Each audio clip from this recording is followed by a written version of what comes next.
Hi friends, எல்லாருக்கும் வணக்கம். தீபாவளினா ட்ரெடிஷ்னலான sweet என்னன்னு கேட்டிங்கன்னா அதிரசம்.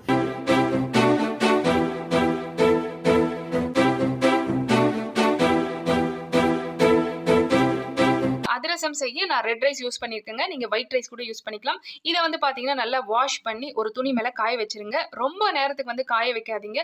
30 நிமிஷத்துக்கு காய வச்சா போதும். அதோட ஈரப்பதம் பார்த்தீங்கன்னா முக்கியமாக அப்படியே இருக்கணுங்க. அப்போ தான் வந்து இதோட பாகெல்லாம் வந்து ப்ராப்பராக வரும்.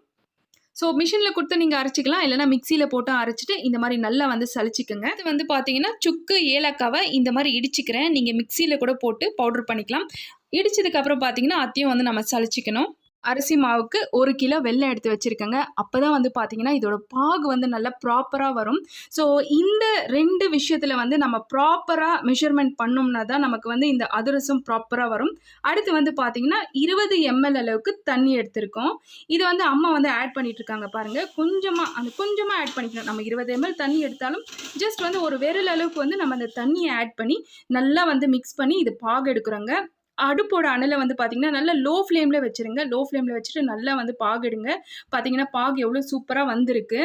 நம்ம ஸ்டவ்லேருந்து கீழே இறக்கி வச்சிடலாம். அதுக்கப்புறம் வந்து நாம் இடித்து பவுடர் பண்ணி சலிச்சு வச்ச அந்த சுக்கு ஏலக்காய் வந்து நம்ம இதில் சேர்த்து நல்லா வந்து கிளறி விடலாம்.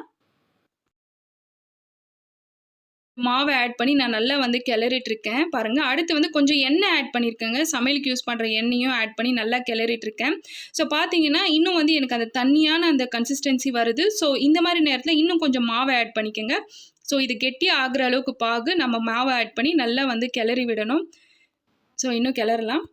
பார்த்தீங்கன்னா இதை நல்லா கிளறி விடுங்க. அதுக்கப்புறம் வந்து பாருங்கள் பாகு எவ்வளோ சூப்பராக வந்திருக்கு. நம்ம வந்து இப்போது எள் ஆட் பண்ணுறோங்க. இதில் எள் தூவிட்டு அதுக்கப்புறம் நல்லா ஆற விடுங்க. கொஞ்சம் சூடாக இருக்கும். ஸோ 1 மணி நேரம் 2 மணி நேரத்துக்கு வந்து நல்லா ஆற விடுங்க. பாருங்கள் எந்த அளவுக்கு வந்திருக்கு மாவு. ஸோ இந்த பதத்துக்கு வந்தால் தான் நமக்கு வந்து அதிரசம் பர்ஃபெக்டாக வரும். ஸோ பாருங்கள் எவ்வளோ பர்ஃபெக்டாக வர்றதுக்கான பதம் இதுதாங்க. பாருங்கள் பாகும் சூப்பராக வந்திருக்கு. கையில் எப்படி ரவுண்ட் பிடிச்சி பாருங்கள். எப்படி பிசைஞ்சு பார்க்குறேன் பாருங்கள் எவ்வளோ சூப்பராக வருது. ஸோ இப்போ வந்து நாம் அதிரசம் செய்யலாம். ஸோ நம்ம வந்து ஒரு எண்ணெய் கவரை நான் எடுத்துருக்கேங்க. ஒரு பிளாஸ்டிக் கவரை நீங்கள் எடுத்துக்கலாம். ஒரு பிளாஸ்டிக் கவரில் எண்ணெய் தடவிட்டு அதுக்கப்புறம் வந்து பார்த்தீங்கன்னா இந்த மாதிரி வந்து கொஞ்சமாக மாவு எடுத்து நல்லா உருட்டிக்குங்க. ஸோ ரவுண்டு வந்து பார்த்தீங்கன்னா உங்களுக்கு தேவையான சைஸில் வந்து நீங்கள் ரவுண்ட் பண்ணிக்கலாம். எனக்கு வந்து பார்த்தீங்கன்னா இந்த அளவுக்கு வந்து சைஸ் வேணும். ஸோ இந்த தேவையான அளவுக்கு நான் ரவுண்ட் பண்ணி வச்சுருக்கேன் பாருங்கள். அதுக்கப்புறம் ஒரு பிளாஸ்டிக் கவர் மேலே வந்து நான் போட்டு இதை வந்து தட்டி விடுறேங்க. இந்த அளவுக்கு வந்து ரவுண்டாக கையாலே வந்து தட்டுங்க. நீங்கள் வந்து ஒரு சப்பாத்தி கட்டையால் தட்டினீங்கன்னா அது ப்ராப்பராக வராது. கையாலே தட்டிட்டு எண்ணெய் வந்து நல்லா சூடாகணுங்க. அதாவது கடாயில் வந்து ஃபுல்லாக இருக்கணும் எண்ணெய். நீங்கள் வந்து எண்ணெய் கம்மியாக வச்சு நீங்கள் இதை வந்து செஞ்சீங்கன்னா ப்ராப்பராக வராது. ஸோ எண்ணெய் வந்து நிறைய இருக்கணும். அதுக்கப்புறம் வந்து தட்டி வச்ச அந்த மாவை இந்த எண்ணெயில் ஆட் பண்ணிக்கோங்க. நல்லா வந்து ஒரு கரண்டியாலே வந்து இப்படி தட்டி விடுங்க. அதுக்கப்புறம் அதை திருப்பி போடுங்க. பாருங்கள் இதை திருப்பி போட்டு நல்லா வந்து தட்டி விடுங்க. இப்போது அது வெந்துருச்சு.